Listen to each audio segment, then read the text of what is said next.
Good evening, everyone.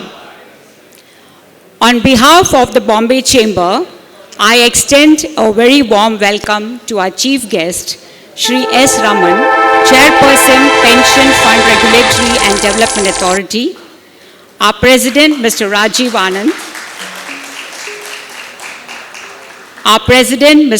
Anand, MD and CEO, IndusInd Bank, our President-designate, Mr. Sudhanshu Vats, MD, Pidilite Industries, our past presidents, board members, consular corps, and distinguished guests. Your presence here tonight reflects the Chamber's enduring role as a platform for dialogue, collaboration, and progress. There is a story often told about a merchant in Old Bombay who, when asked the secret of his success, replied, "I did not build my business by standing alone. I built it by sitting around the right table with the right people."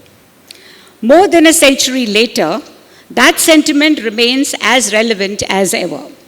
Institutions endure, economies prosper, and industries evolve when visionary people come together to exchange ideas, build trust, and shape the future. It is in that spirit that we gather this evening for the 190th Annual General Meeting of the illustrious Bombay Chamber of Commerce and Industry. Earlier today, we had a very packed day with two big events just concluded: the Maharashtra Energy Leadership Conclave and India's Gold Revolution, monetization, tokenization, and financial transformation. Just two of the 100+ events we hosted this year.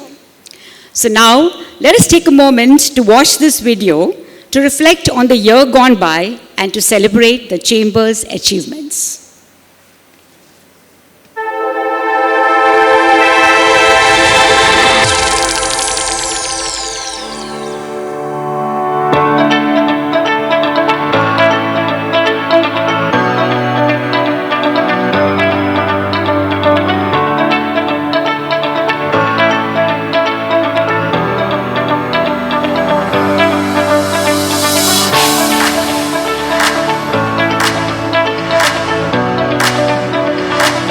It is with immense gratitude and deep sense of responsibility that I stand before you today as the incoming President of the Bombay Chamber of Commerce for 25-26.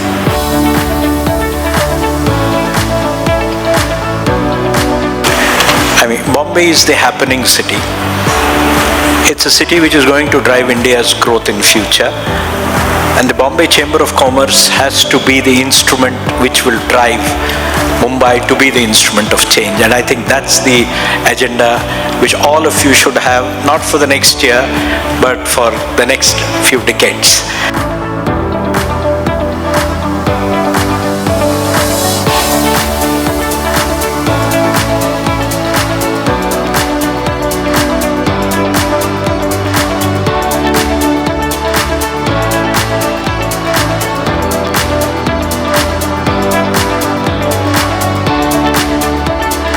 Believe me, this is a change that is here to stay.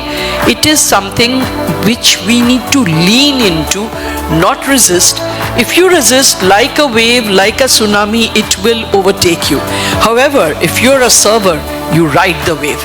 And that's the way to look at AI. You need to ride the wave of AI so that you are more empowered.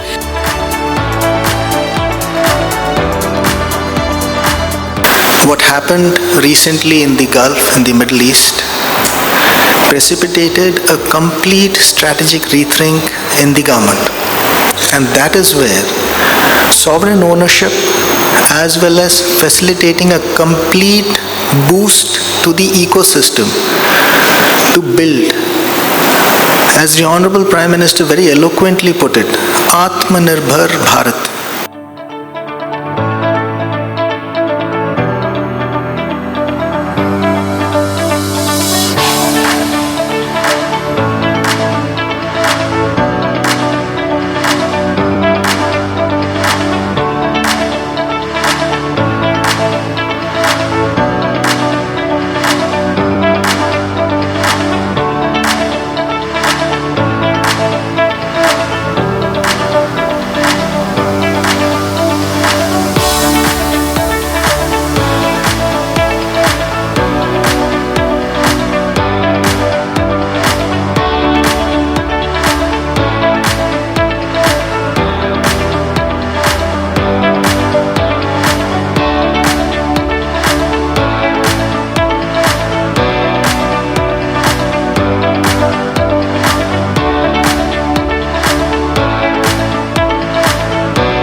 That video beautifully captured the spirit of the past year, a year of conversations, collaborations, and contributions that have further strengthened the Chamber's role in shaping the Indian business ecosystem. I now invite our esteemed guests onto the dais. Mr. Rajiv Anand, President, Bombay Chamber, and MD and CEO, IndusInd Bank. A huge round of applause for him. Mr. Sudhanshu Vats, President Designate, Bombay Chamber, and MD, Pidilite Industries. And our chief guest for the evening, Shri S. Raman, Chairperson, Pension Fund Regulatory and Development Authority. A huge round of applause for our esteemed guests.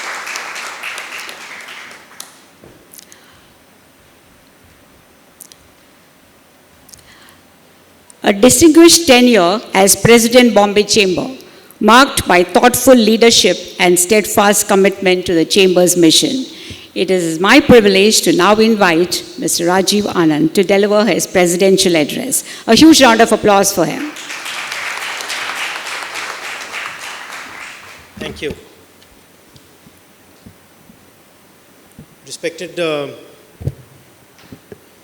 Raman, Chairman PFRDA, thank you for accepting our invite. Members, board members, past presidents, council core, distinguished guests, a very good evening to all of you. As I stand before you at the conclusion of my tenure as the President of the Bombay Chamber of Commerce and Industry, I do so with immense pride and deep sense of fulfillment. The Chamber story has been written across generations by visionary leaders, dedicated members, and committed stakeholders. It's been my privilege to contribute a small chapter to that remarkable narrative. The Bombay Chamber is far more than India's oldest chamber of commerce. It is a respected institution that has for nearly 2 centuries championed enterprise, shaped economic thought, and contributed meaningfully to the nation's development. Its enduring legacy is built on a steadfast commitment to progress, integrity, and service. Over the past year, I've been fortunate to work alongside an exceptional community of members, industry leaders, and a highly committed secretariat. Their passion, wisdom, and dedication have enabled us to advance the Chamber's mission with purpose and impact. Together, we have strengthened our voice in policy discourse, fostered meaningful industry engagement, and reinforced the Chamber's position as a trusted catalyst for responsible and sustainable growth. My mission statement, Shaping the Future, Innovation, Inclusion, Impact, was anchored on 5 pillars: catalyzing sustainable economic growth, driving technology and innovation, empowering human capital, deepening private-public partnership, and modernizing the Chamber for the next generation. As you must have already seen in the video, over the past year, the Chamber has hosted over 100 events, including webinars, seminars, trainings, workshops, conclaves, aligned to these focus areas. The video has highlighted most of the milestones achieved during the year. Nonetheless, I'd like to point out a few that have stayed with me. We were honored to host Mr. Subramaniam, CEO of Niti Aayog, as the keynote speaker at the 189th AGM. His insights on India's growth trajectory and economic transformation inspired our members and reinforced the importance of collaborative action between government and industry. Our 190th Foundation Day chief guest, Ms. Arundhati Bhattacharya, President and CEO of Salesforce South Asia and the former chairperson of the SBI, spoke on why it is an imperative to leverage AI and technology as enablers rather than fear them. One of the major milestones this year for me was the Chamber's exclusive Navy Industry Synergy Conclave in March of this year in partnership with the Headquarters, Western Naval Command.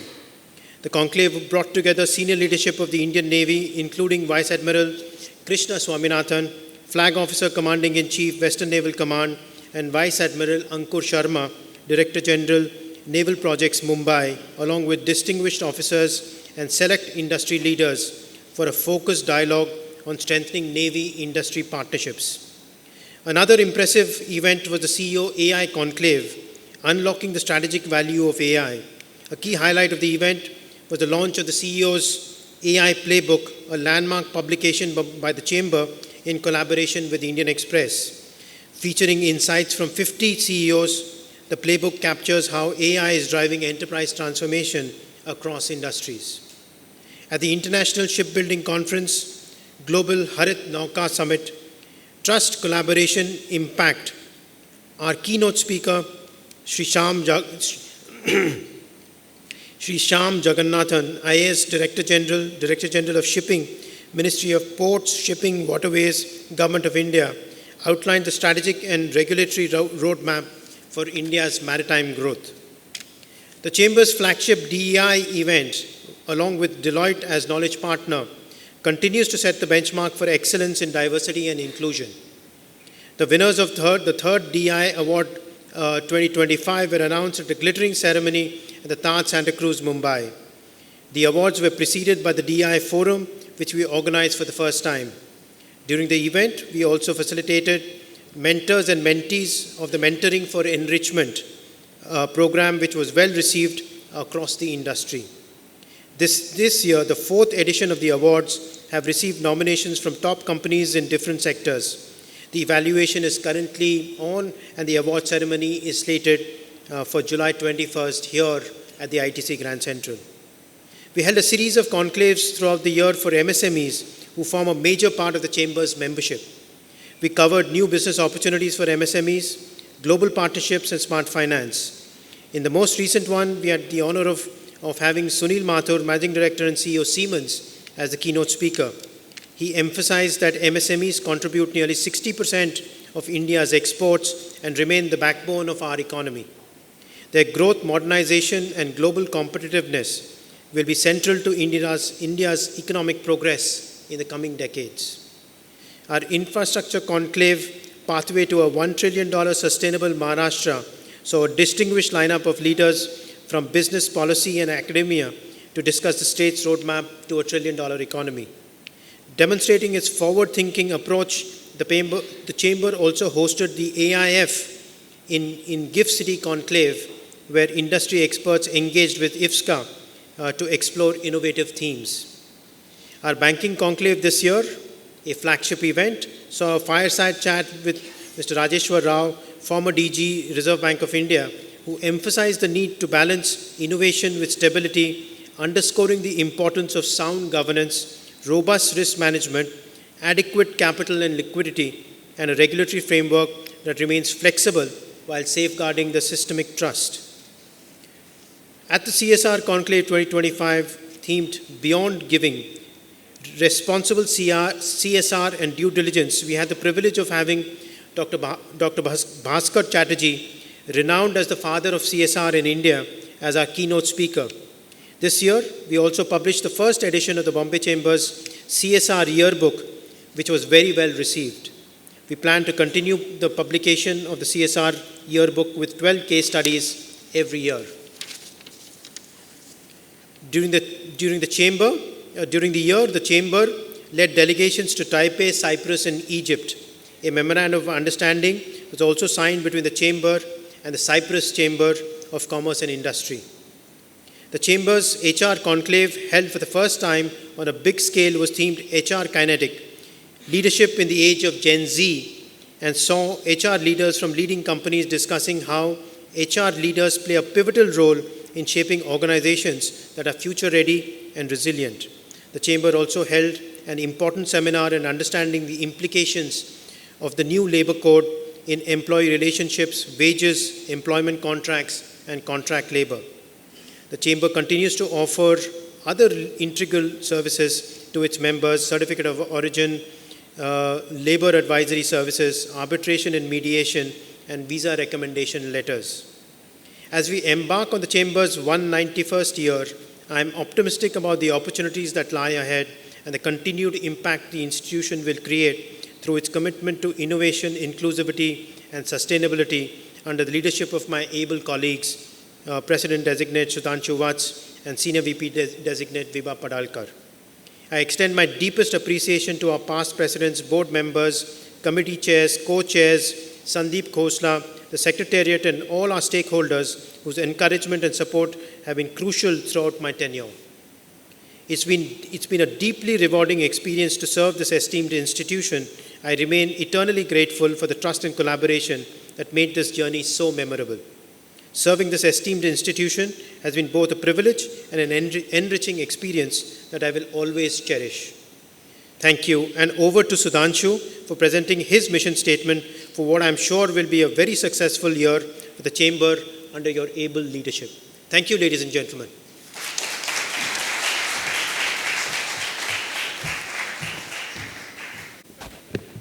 Thank you, Rajiv.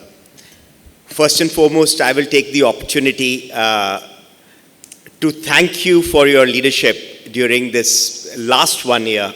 As many of us know, it has been a year which is basically unprecedented in terms of geopolitical tensions. It's been a year which brought VUCA truly to life. We have been talking VUCA for a long time. But I think it is your clarity of purpose, Rajiv, and your humility and passion that allowed us, all of us, to continue to progress the agenda of Bombay Chamber of Commerce and continue to build on what has been done in the past. So thank you very much for that. Your openness to ideas and your ability to deeply listen make it worthwhile for all of us to work with you. I have personally enjoyed working with you. Thank you. And it is with immense pride, and I want to now take up the journey and your legacy, and with Vibha, as you rightly said, build on it in the year to come.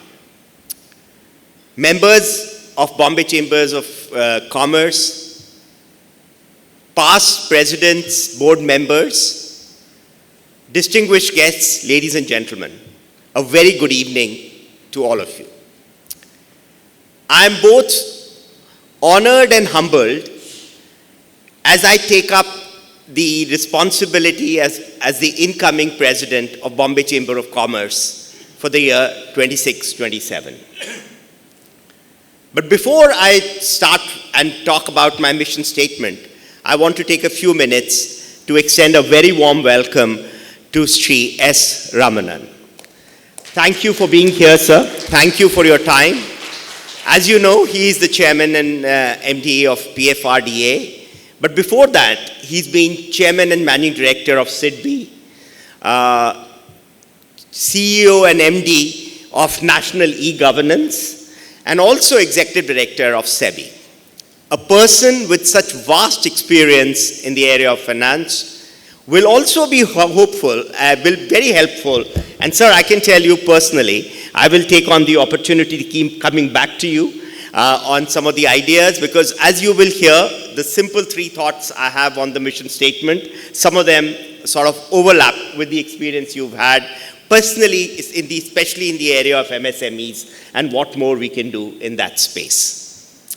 With that, let me lay down the mission statement for you.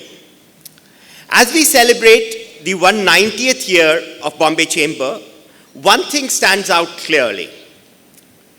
Our relevance as a chamber has never come from standing still, but from evolving with purpose. My own reflections of the mission statement will be defined by this theme of both continuity and renewal. And with that, first and foremost, I want to build on the theme which Rajiv had put down of innovation, inclusion, and impact. And I assure you that this is a theme I would like to take forward in this year. And my hope is that Vibha continues to build on this, because this is not a theme you can do justice in a year. Arguably, you will not be able to do justice to a theme like this in a decade. But based on this, my mission statement talks about 3 fundamental shifts, or may I say 3 fundamental tasks that we would like to endeavor to take in this year as we go forward. First and foremost, recentering our mission to Bombay and Maharashtra at the core. I think we've got to do this with greater purpose. We've been doing it in the past, but I think time has come to do it with greater purpose. Ever since John Skinner, the first chairman, and his committee of 10 members set out to build Bombay Chamber in 1836, 190 years back, Bombay Chamber has been witness to many an events in this city and this state and also the nation. But most importantly, Bombay Chamber has seen this city grow from being a small aggregation of maybe, if you could argue at that point in time, 6, 7 outgrowing villages which were just urbanizing to a global city today. Maharashtra is the largest and the most economic powerhouse of India, with about 13.5% contribution of GDP to the country, an economy that exceeds 50 lakh crore for the state itself, and it's a state that attracts 31% FDI. At the heart of all of this lies Bombay, India's financial capital and global gateway for commerce. And I think it is with this that we have to build for Bombay and Maharashtra first and foremost, as our name itself says, Bombay Chamber of Commerce. A journey which we've been on. It is, again, as I said, it is something which will be about continuity and renewable. It's a journey which has been on with Rajiv as well. But what I want to say here is that what we will do, and each of my mission statements, you will find me talking about a few we will. The first we will is basically we will engage more deeply with BMC, and this journey has already started. Sandeep has already made this thing, and one of our first forthcoming events in July will be with the commissioner, and how do we deeply engage and do work. So that's the first we will. The second thing which we will do for the state is how do we then take forward the agri program of the state of Maharashtra and agri-tech. Some of the work which we have done in the past will be taken to the next level as we go forward. The third we will in this area, in my opinion, on the first part of the mission statement, is we will also work towards forming a policy and economic research center, ideally under the aegis of Bombay Chamber. This is a thought which we have sort of been toying with for some time. I think time has come in this year to give it some shape. And I think that will then become a catalyst of taking this forward. Our vision is very clear: to make Bombay one of the most competitive and future-ready economies of the cities of the 21st century. Second, empowering MSMEs from small businesses to smart enterprises. And you heard Rajiv talk about MSMEs, the contribution MSMEs have been making to exports. India has about 6.3 crore MSMEs contributing to about 30% of India's GDP. But what is equally important is Maharashtra has 1 crore plus MSMEs contributing to 35% of the Maharashtra state GDP and employing 1.2 crore people. Our MSMEs have been an incredible force behind the growth of our country, the GDP, and have arguably been a backbone and an integral part of the value chain of manufacturing. My own belief is, just like digital ecosystem democratized everything for Indian citizen, I am a strong believer that AI has the capability of democratizing systems and processes and the capability for MSMEs. Because while they play a critical role, they face a capability gap. Capability gap in systems, capability gap in processes, capability gap in decision-making tools, and capability gap in skills. And therefore, the Chamber will create a new, renewed MSME agenda powered by artificial intelligence. We will simplify compliance through artificial intelligence. We will enable smarter finance and supply chain tools with artificial intelligence. We will democratize access to enterprise-grade capabilities with artificial intelligence. We will try to bridge the skill gap with artificial intelligence. Our vision to help MSME compete not as small players, but as intelligent, tech-enabled enterprises. And this will be transformational for India, in my opinion. Moving on to the third. While we are talking about transforming and working for Bombay, Maharashtra, MSMEs, a lot of this has to begin at home. We will revitalize the chamber through AI. And this is again a journey which has started, but we will give it a renewed focus. As we call upon industry to transform, we must transform ourselves. We will deploy AI agents. And my desire is, as I stand with you, like it has happened for many of the frontier organizations, we would have people under the DG Sandeep Khosla who are humans working, but at the same time, I will be very keen to have multiple agents working for Bombay Chamber. So we will deploy AI agent to provide continuous engagement beyond events. We do multiple events, 100 plus we've done, but we have to give continuous engagement. We will deploy AI agents to deliver data-driven policy insights. And we will deploy AI agents to create an always-on advisory ecosystem. So I think this will evolve the chamber into a capability engine, faster, sharper, and more impactful. I think, therefore, these are the three which I wanted to talk about. As all of you are aware, India is at an inflection point. Technology, climate, and geopolitics are shaping the global economy. At the same time, India as a country and Bombay and Maharashtra as a state stand at a pivotal opportunity with strong growth potential and multiple structural advantages. Institutions like ours, institutions like Bombay Chamber, are and must impactfully bridge policy and business, support inclusive growth, and enable innovation. For nearly 200 years, the Bombay Chamber has been a platform of trust, leadership, and integrity. Now we must define its next chapter with sharper impact, deep and more inclusive MSME engagement, and technology-led transformation.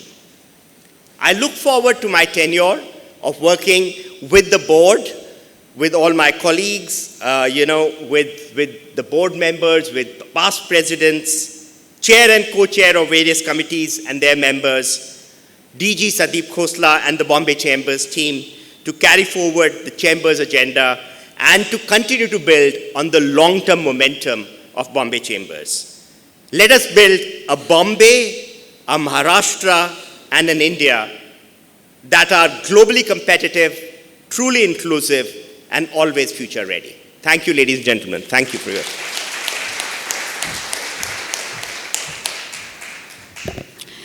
Thank you, Mr. Watts. We look forward to working with you on this shared vision. Before I invite our chief guest, Shri S. Raman, to deliver his keynote address on the role of pension fund in building the nation towards a Viksit Bharat 2047, a brief introduction about him. Shri S. Raman assumed charge as chairperson, Pension Fund Regulatory and Development Authority on 20th June 2025. He served as an officer of the Indian Audit and Accounts Service from the 1991 batch. Prior to joining PFRDA, he served as a Deputy Comptroller and Auditor General and Chief Technology Officer in the Office of the Comptroller and Auditor General of India.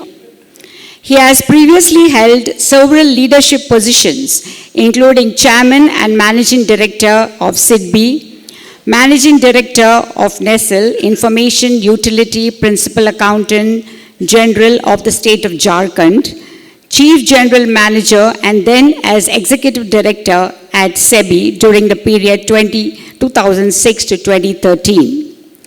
Shri Raman holds a bachelor's degree in economics, followed by an MBA from the University of Delhi. Amongst his professional and academic qualifications are an MSc in Financial Regulation from the London School of Economics and Political Science, and LLB Chief Digital Officer certification from the Indian School of Business, the Certified Internal Auditor credential from the Institute of Internal Auditors, Florida, and a postgraduate diploma in securities law.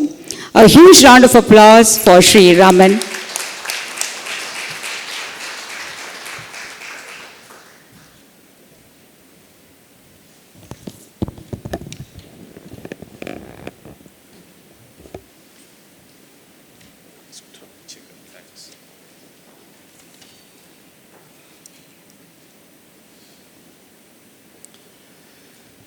A very good evening to every one of you. Thank you so much, Rajiv, for having invited me here. And congratulations on a great year as the President. And it was a very inspiring speech, Mr. Sudhanshu Vats, and I'm sure Bombay Chambers of Commerce is going to see an action-packed 1 year under your presidency. But honestly, I didn't know that the Chambers of Commerce was touching 200 years, so 190 years of illustrious growth. And of course, we all know what a position Bombay holds within the country's growth aspirations and the contribution that Bombay has already made to our development. I mean, I just was thinking way back in 2007 or 8, we had the Percy Mystery report, which talked about Bombay as an international financial center.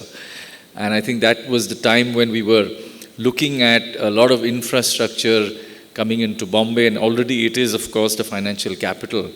But I was just thinking it's interesting that that particular status is now at GIFT City in Ahmedabad.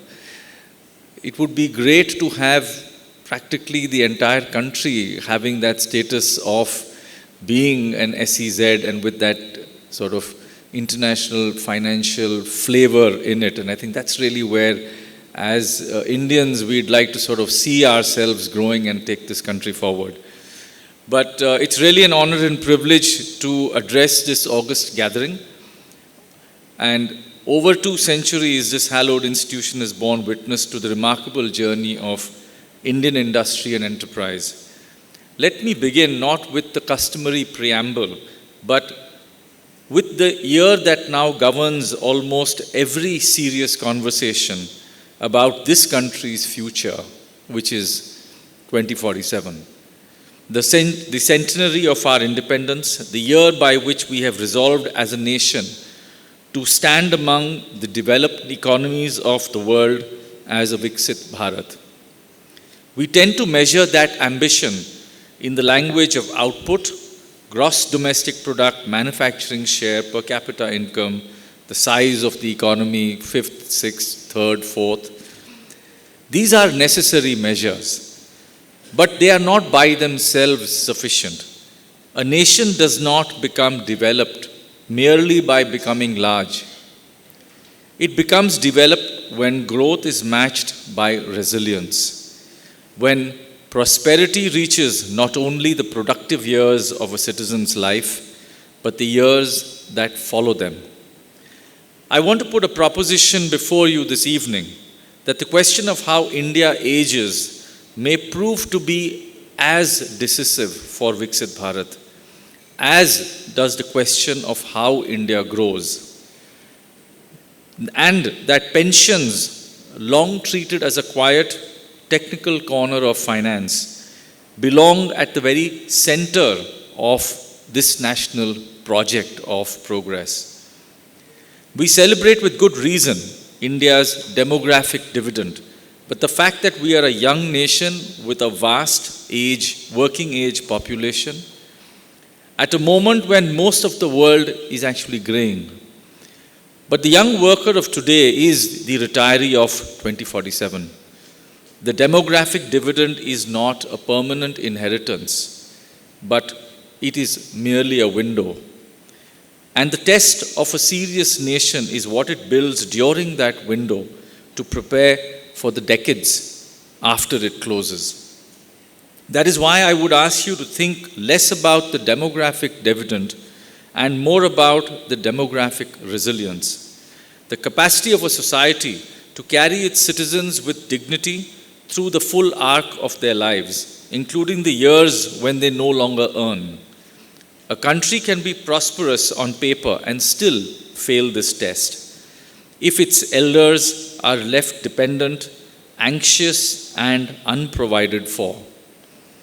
Conversely, a country that builds deep, trusted, well-governed retirement systems, converts the energy of its young workforce today into security for its entire population tomorrow. That conversion, to my understanding, is the real dividend. A pension system is at its heart an instrument of human dignity. It is a promise that the years of contribution will be honored by years of security. But pension funds are also among the purest sources of what we call patient capital. Pools of long-term savings insulated from short-term volatility and pressures of return. In an era of hyper-mobile capital flows and whimsical hot money fads, such patient capital offers a vital ballast for the nation-building project. With investment horizons stretching over decades, pension funds can stay the course in building critical infrastructure, seeding innovative technologies, and nurturing sunrise industries, the essential building blocks of a developed economy. Consider the scale of what is at stake. India's pension funds, including the NPS and the legacy EPF, are already valued at over 45 lakh crores, 45 trillion. By 2047, these assets under management are slated to swell manifold, in tandem with a rapidly expanding workforce and a maturing pension system architecture. Therein lies unprecedented opportunity and ipso facto a responsibility to steer this fire hose of intergenerational capital towards avenues of maximum development impact. When a nation builds a deep domestic pool of long-term savings, it also gives its capital markets an anchor. Markets with a strong base of domestic institutional capital are simply more stable. They are less hostage to the moods of foreign portfolio flows, less prone to violent swings when global sentiment turns, and better able to absorb shocks.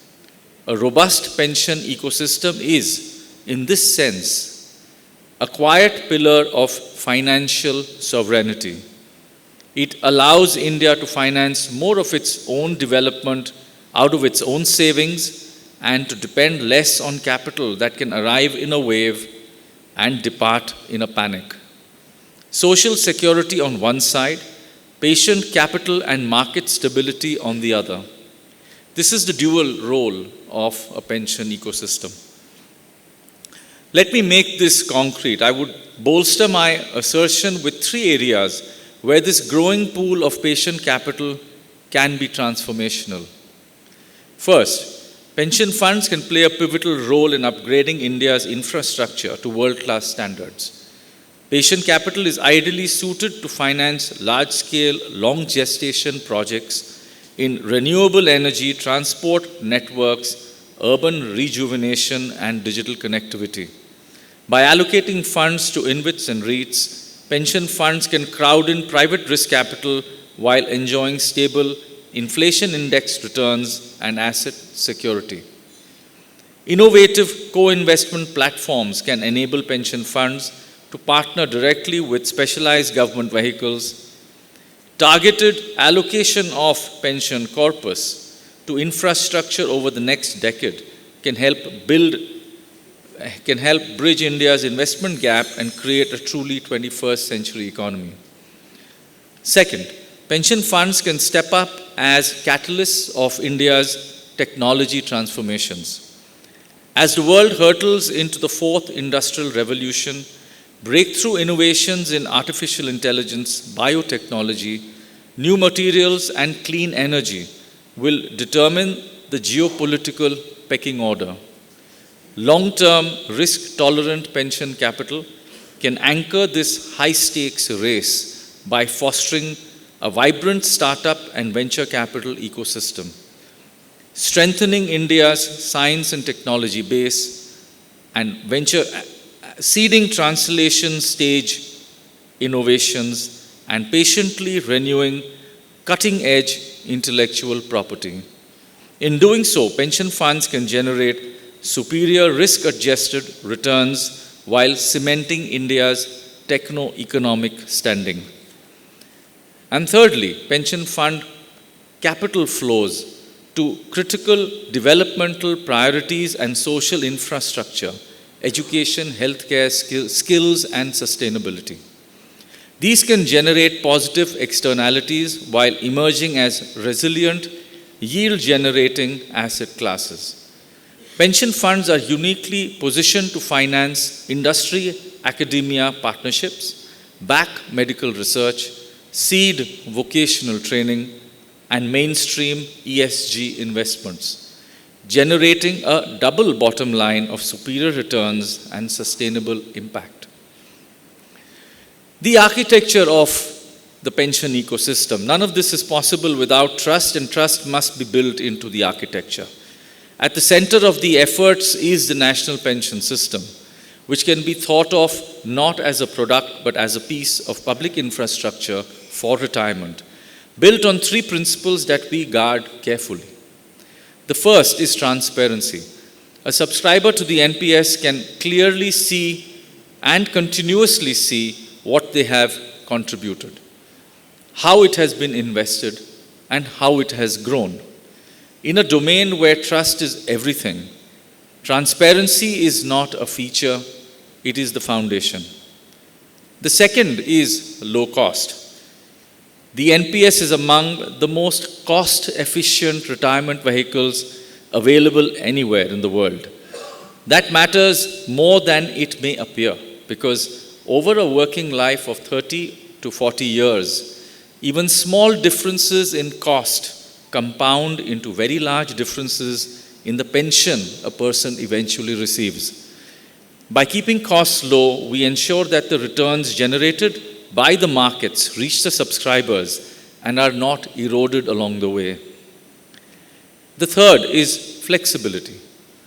The NPS is designed to move with the Indian career, portable across employers and across the country, offering choice in how savings are invested and adaptable to the very different circumstances of a salaried employee, a self-employed entrepreneur, or a worker in the informal sector. And if the NPS is the architecture for those in formal and structured employments, then our flagship instrument of financial inclusion is the Atal Pension Yojana. The APY exists to answer a simple but profound question. What about the citizen who has no employer to enroll them, no human resource department to structure a benefit, no pension by default? The APY reaches precisely these citizens, offering a guaranteed minimum pension in their later years in exchange for modest regular contributions during their working lives. It embodies a principle that we must define as Viksit Bharat. The growth story of 2047 will leave no citizen behind. A developed India cannot be one in which prosperity is concentrated and the security is selective. As a regulator, we are working to make all of this easier, safer, and better. We have moved decisively towards digital onboarding through the eNPS, so that joining the system is a matter of minutes rather than paperwork, accessible increasingly from the mobile phone. We have worked to ease the compliance burden, especially for the employers and intermediaries who help us reach subscribers, because a regulation that is cumbersome to comply with is a regulation that quietly excludes people. We have been strengthening our supervision so that it is risk-based, focusing our scrutiny where the risks to subscribers are the greatest. And we have been widening the investment choices available within the system so that we can pursue stronger returns while managing risks prudently. The objective of all this is singular: a system that is easy to enter, safe to remain in, and capable of delivering a pension worthy of a lifetime of savings. In the recent past, we've had a slew of reforms that has brought several different components and characteristics into the NPS system. And we still believe that the best way forward for this country's population, be it the formal sector or the informal sector, is really about giving choice to the citizen. The citizen deserves the choice of how they would like to save for their retirement, and therefore there is this sort of competition, if I may, which should result in a better choice for the citizens, where we talk about NPS, we talk about Provident Fund, we talk about other schemes that may exist for long-term savings. And it's really about delivery of these systems together, whereby the citizen gets the choice to decide how they would like to take their savings forward. So let me close where I began, with the year 2047. By then, the Indian growth story will have been written not just by its demographic dividend, but by the acumen with which its pension capital is deployed. For in the allocation of that intergenerational capital lies the key to the next frontiers of Indian civilization. I call upon the far-sighted captains of the industry assembled here to join hands with the Indian pension fund managers in steering the ship of our economic destiny. And as we measure that destiny in the years ahead, I would offer one final thought. A nation is not truly developed when its skylines are tall or its growth rates are high. Important as those things certainly are, a nation is truly developed when its citizens can grow old without fear and also with the necessary having grown rich while or before they grow old. That is the test. And the pension, reliable, well-governed and within reach of every citizen, from the child whose first account is opened to the farmer and the platform worker, we are reaching all of them for the first time. This is one of the most concrete ways a society passes it. The road to Viksit Bharat is paved with far-sighted decisions in the here and now. In the immortal words of Mahatma Gandhi, the future depends on what you do today. Thank you.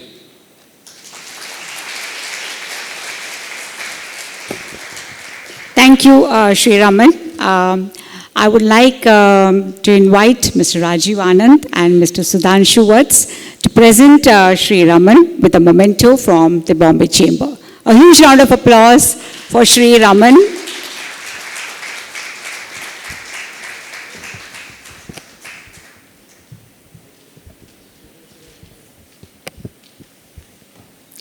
Thank you, sir, for sharing your vision of how the pension fund can become truly an instrument of human dignity.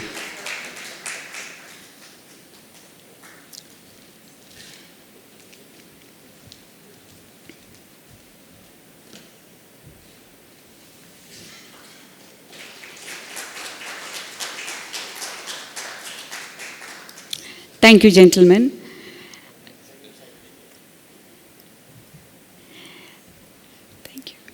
As we come to the end of the day, I now invite Mr. Sandeep Khosla, Director General, Bombay Chamber, to present his vote of thanks.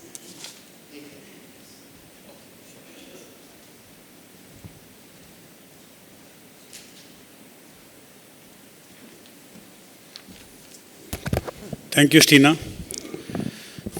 Good evening, distinguished guests. As we conclude this landmark 190th Annual General Meeting, it is my privilege to offer a heartfelt vote of thanks. This evening has been a wonderful confluence of thought leadership, shared purpose, and forward-looking ideas, a testament to the strength of our chamber and the community it represents.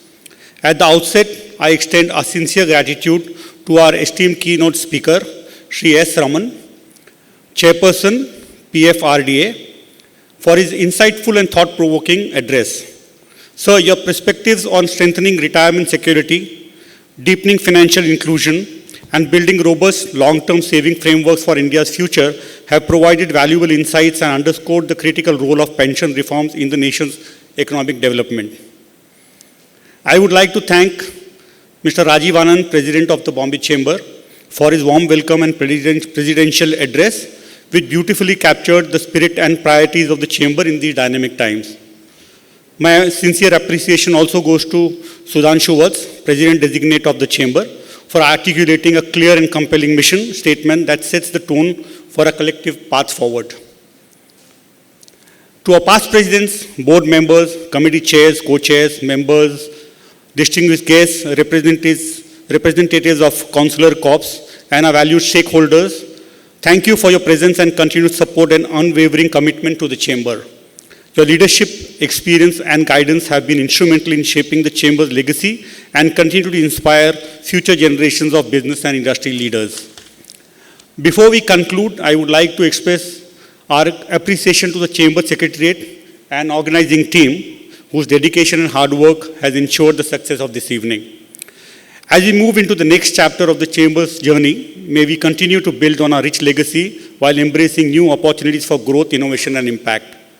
I now invite all of you to join us for cocktail and dinner and to continue the conversation and connections to make our Chamber community so vibrant. Thank you all for your presence and your support and continued commitment to the Bombay Chamber. Have a wonderful evening.